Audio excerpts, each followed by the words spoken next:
Good morning, welcome back to my channel. It's a little early for me to be up, but I went to bed early because I didn't sleep. I didn't feel well yesterday at all. So I'm feeling much better and pretty well rested, just a little groggy. But I woke up and threw on a podcast, Police Off the Cuff, with retired NYPD Sergeant Bill Cannon.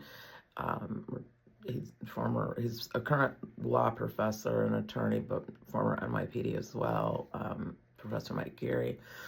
And they did a show last night about, I think I reported on it right before bed, that in the Kohberger case that's coming up soon in Idaho, that there had been a report by a journalist named Howard Bloom that Brian Kohberger had been in contact with Kathleen Ramsland, a very famous professor he had at DeSales University.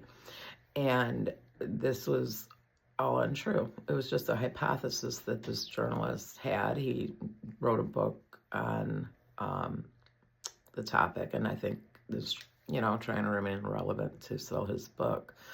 But I think, first of all, motive is not an element you need to prove murder. It's nice if you can give the jury one, but you don't need to prove a motive.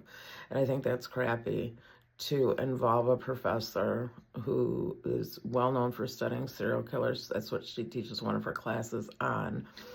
And to drag her into this when the only thing true he said was that she had called the parents after Brian had been arrested, saying, she's sorry to hear that and she hoped they were okay, or something like to that effect. She gave no legal advice, nothing.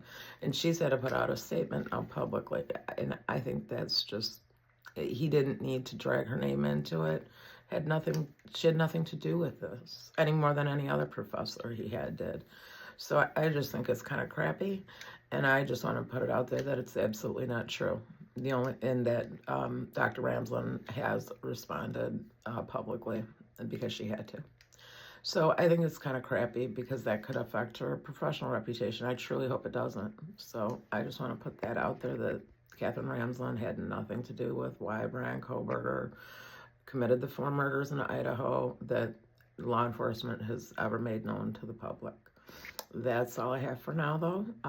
If you got anything out of this, please hit the like button. If you would, while you're down there, if you wouldn't mind subscribing. The channel could really use the help. It's doing well, and thank you for taking your time out to watch it. I'll see you in the next video.